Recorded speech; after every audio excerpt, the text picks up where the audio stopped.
J'ouvre la porte, je retrouve mon frère torse nu, allongé, amaigri, squelettique. Je dis mais frérot, qu'est-ce qu'il y a? Il me dit quoi? Il me dit gros, les darons ils sont partis, y a pas à manger, y a pas d'argent. Et là je lui dis bon, on fait quoi? Il a dit y a le Lidl d'à côté, y a pas d'agent de sécurité. Je dis ah ouais, donc on est sur ce genre de truc. Mais je lui ai dit vas-y Franco, je suis partant. On va à 3 du coup parce qu'il y avait un pote à lui. On va devant le Lidl sur la tête de ma mère. Quand je vous dis qu'on a récupéré au moins 500 € de course sur la tête des gosses qu'on avait à manger pour octobre 2031. Je prenais des piles de canettes, je les jetais comme ça. On se jetait des packs de riz. Tout ce qu'il nous fallait, on le prenait. Au bout de plus de 500 € de course, on se décide de sortir. Et moi, je lui dis, du coup, on sort comment? Les gars, mon frère, un gros starbé qu'il est, il met un énorme chassé dans la porte d'issue de secours. T'entends péloripé. Je dis, oh là là là là là là. On commence à cavaler d'or avec les sacs comme ça, comme des oufs. Hein. On était, mais morts de rire. On était en mode, mais regarde ce qu'on est en train de faire pour manger. T'as les mecs de Lidl, ils sont en train de nous courser. Moi, je me retrouve comme un singe avec un sac comme ça. Les gars, la vie de ma mère, je me retourne. Je vois mon frère et Wahrani en train de se taper à coups de cordon bleu avec les agents de Lidl, les gars. Parce que les gars, mon frère, faut savoir qu'il a pris 180 cordons bleus. Je sais pas pourquoi d'ailleurs, hein, cette stat elle est folle. J'ai même pas cherché à comprendre, hein, j'ai tapé une piquette, j'ai dit alors là je laisse dans leur merde.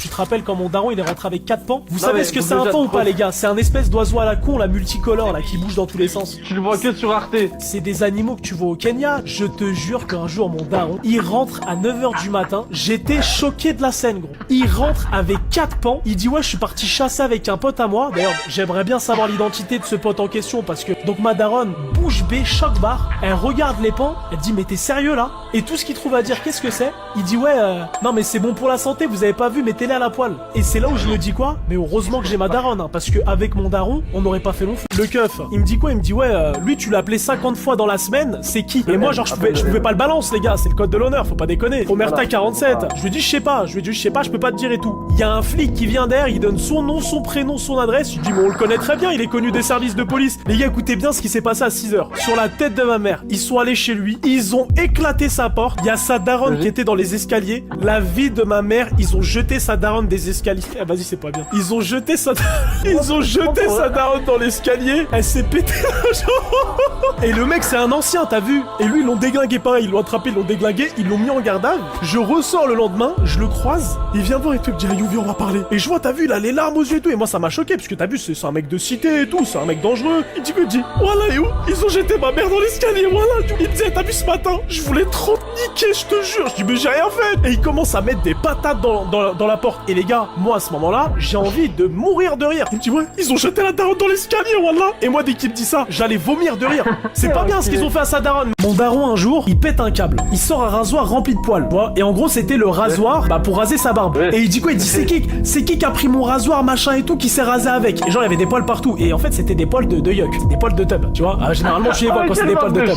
Et en fait t'as un de mes frères qui s'est rasé la tub alors qu'en fait lui se rasait la barbe avec. Donc il a pété un câble. Et écoute bien il dit c'est qui machin et tout. Il avait de gros doutes sur moi. C'est vraiment un bâtard fini quoi. Enfin avec tout le respect je suis désolé. Pourquoi moi? Et je te jure il disait quoi? Il dit je sens que c'est toi. Je dis mais c'est pas moi. Et il me dit les poils ils sentent ton odeur. Samy et tu sais ce qu'il me dit? Il me dit mets-toi tout nu. Je dis quoi? Sur la tête de ma mère. Il m'a dit tu te mets tout nu tout de suite et tout. Je dis quoi? Je dis non montre le pas. Samy je dis là tu pars trop loin grand. Je dis là tu pars trop loin. Sur la tête des gosses écoute-moi bien. Il nous a mis les 3 frères comme ça alignés comme les Dalton. Il a dit c'est simple vous 3 là vous mettez tout nu. Il est venu il a baissé mon caleçon. C'était une agression clairement je le dis c'était une agression. Il a vu il a dit ok c'est pas lui. Il est passé à mon autre frère il a baissé son slibard. C'était pas lui. Et on était tous à poil. Le 3e frère qui était mon petit frère on a vu que c'était rasé. Et alors là c'était très bien rasé. Il a vu ça il a couru instantanément. Et mon daron écoute bien en le coursant il est tombé il s'est explosé la main. Et après il a commencé à nous courser nous parce qu'en fait il avait la haine d'être tombé alors qu'on n'avait rien fait. C'est là où je me suis dit j'ai pas un père comme les autres. Sur l'autoroute je sais pas ce qui me prend. Je suis sur la voie de gauche mais je roule pas vite. Il y a un mec qui est derrière moi un espèce de truand qui fait que de me klaxonner de me faire des appels de phare. Le mec il vient du coup il me dépasse sur la droite en mode énervé. Moi qu'est-ce que je fais? Je lui fais ça. Je lui fais un doigt. Je sais pas ce qui me prend. Parce que moi je me suis dit quoi bon on est sur l'autoroute il va jamais s'arrêter machin et tout. Benny me regarde il me dit ouais je crois que tu l'as fait un doigt. Je dis je sais pas. Le mec il me dit quoi sors. Vas-y sors. Et moi je suis en mode quoi? La tête de homme que je sors pas. Donc moi que je roule. Les gars la vie de ma mère on se prend les bouchons. Ça veut dire en fait j'avais plus le choix, j'étais bloqué. Et moi je faisais que de klaxonner. Parce que j'étais en mode, ouah, on va se faire boire, on va se faire boire. Le mec il vient et tout, il essaye d'ouvrir ma porte, elle s'ouvre pas. J'ouvre la porte, il met son poing comme ça sur ma tête. Il me dit quoi, il me dit, ah, je vais te boire. Et en fait le mec, tu vois que c'est un mec d'MDPH. Un touché complet, je dis, oh là là là là, on est dans la merde. Ah mais les gars, le mec c'était un grand Renoir super stock, la tête de Wham, il me buvait mon sang. C'était Bosch d'en valider, c'était fini pour moi. Il me dit quoi, il me dit, toi tu fais des doigts toi? Je te fais quoi maintenant? Je te fais quoi? Je dis stop les fais rien. Je dis stop les fais rien. Benny qui se prend une balle perdue. Il me dit ton pote la salope là, elle fait rien aussi. Et Benny dit quoi, il dit, pourquoi tu dis ça? Le mec il retourne dans sa voiture, il part. Benny me dit quoi, il me dit, tu la tête de Wham ça parce que c'est comme ça. Viens on descend. Je dis, allez toi espèce de comédien de mes deux là. Je arrête ton cirque, l'espèce d'acteur. 6h du mat pile, hein. J'entends bah. Putain, qu'est-ce qui se passe? La BRI les gars. Sur la vie de ma mère qui avait la BRI. Ils étaient 30. Ils essayent tous de rentrer dans ma chambre comme ça avec des famas. J'ai cru qu'il y avait Pablo Escobar chez moi. Ils disent quoi? Allonge-toi. Et moi je suis en mode quoi? Qu'est-ce qu'il y a? Parce que les gars, je vois des mecs cagoulés. Moi je pensais c'était des voleurs. Et gros, moi je crie quoi? Il y a des voleurs. Les mecs direct ils m'ont tasé. Bah, je tombe comme une feuille. Gros coup de Rangers dans mon dos. Et puis le mec, ça se voit qu'il faisait du 46 minimum. Il m'a pété la colonne en deux, le mec. Le mec il me dit quoi? Il me dit, c'est toi Mohamed? Je lui dis non, il est là-haut parce que c'est mon frère. Il est là-haut. Mohamed est là-haut. C'est pas moi. Mon frère à ce moment-là, il essaye de sauver. Ils l'ont niqué sa mère, avec tout le respect.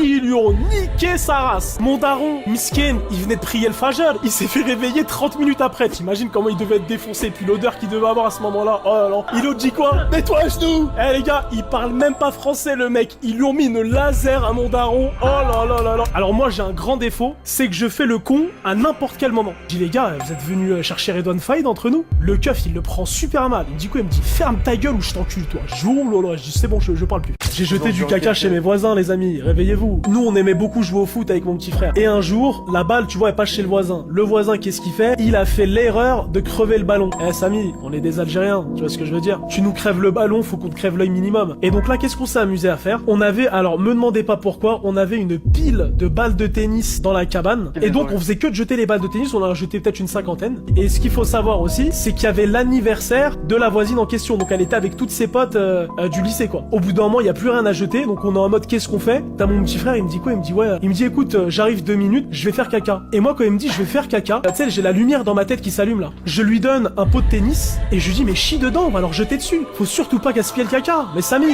donc il va chier. Il chie dans le pot, et comme par hasard, à ce moment-là, sur la tête de ma mère que j'ai envie de chier aussi, bah double ration. Qu'est-ce que je fais? Je prends les 2 pots, je les jette comme ça. La nana en face, avec ses potes en train de faire son anniversaire, elle crie, ils sont sérieux, c'est quoi ça? Ils ont jeté du caca de chien. J'avais envie de lui dire, bah alors là, si tu savais, c'est notre merde, ma grande. Ce fut un temps, quand j'étais au lycée, un lycée où il y avait quasiment aucun voyou, j'étais dedans. Et mon pote Yanis aussi était dedans. Et le mec en question de l'histoire, il était avec une meuf incroyable de fou. Je me rappelle, mon pote, il a sympathisé un peu avec le mec qu'on va appeler I. Je savais qu'en gros, il aimait bien passer du moment avec lui parce qu'il y avait sa meuf. Et un jour, il y avait un mec qui est venu, un pote à I, il est venu. Et je peux te dire un truc que je pense, tu le prends pas mal s'il te plaît Yanis? Yanis a dit non, vas-y, t'inquiète, dis-le, y a pas de souci. Il dit ouais, je trouve pas que c'est dangereux que Yanis approche, que ça souvent avec ta copine, etc. et tout. Et le mec I, il dit jamais de la vie, Yanis c'est mon frère et tout. Moi je regarde Yanis, je sais que tu vois. Et je voyais Yanis sur le côté, il écoutait, bah ouais mon frère, bah ouais c'est la famille, tu connais, c'est la famille. Dès qu'il a dit c'est la famille, tu connais, je savais que c'était un menteur. Et là le mec en question, il dit quoi? T'as grave confiance en Yanis. Est-ce que tu pourrais laisser maintenant Yanis dormir avec ta meuf et être sûr qu'il se passera rien? Grand silence. Yanis, il s'élance, c'est son jour, c'est son moment. Il dit quoi? Tu veux qu'on te prouve? Tu veux qu'on te prouve? Dès qu'on achetait de la maillot, il y avait une bagarre. On rigole et tout, on achète la maillot, du coup, mon pote, il la met dans sa poche. Et vient le moment, on est dans le bus. Et là, d'un coup, il y a un mec qui rentre, les yeux injectés de sang. Il rentre dans le bus. Il se met à côté de mon pote. Le mec, il commence à fouiller dans la poche de mon pote. En fait, il voulait voler mon pote, tu vois, il voulait le voler. Il commence à mettre sa main dans sa poche et t'entends quoi le mec fait? Ouais, je sais quoi ça? Alors le mec, il a volé, mais il est tombé sur de la mayonnaise. Mon pote, il dit quoi? Je vous ai dit, mon pote, ça a niqué du cerveau. Il dit quoi? Oh, t'essaies de me voler ma maillot, t'essaies de... Il a mis une grosse patate bas. Le mec aussi il tape, ça c'est par dans tous les sens, ça part en couille de fou malade, tu vois. Et après il y a un ancien qui vient, tu vois. Il arrive, il sait pas qu'est-ce qui se passe, là, c'est tout. Après il y a un silence, il dit quoi? Il essaie de me voler ma maillot. Le mec il dit quoi? Mais question savait que c'était de la maillot. Après l'ancien dit ouais, faut pas te battre pour de la maillot, tu sais et tout. Il dit non mais c'est question de principe. Et à ce moment-là, je vous jure que c'était un vrai frère que j'ai porté dans mon cœur parce que je me suis dit, un mec qui peut se péter pour de la maillot, il peut se péter pour moi, tu vois. Un jour, il y a un mec dans ma classe, il me dit j'ai 9 PS5 de dispo. Moi, je me dis putain, c'est l'affaire du siècle. Je lui donne 5000 euros. Il dit c'est simple, dans 2 semaines, t'as tes PS5. J'attends une semaine, j'ai pas de nouvelles. Le mec, il vient plus à l'école, donc là, tu vois, ça pue. Moi, je préviens mon petit frère, la niche. Je lui dis, je te mens pas, gros, ça nous a volé 5000 euros. Il dit quoi, 5000 et tout? Il me dit, je sors tout de suite le marteau. Je dis, attends.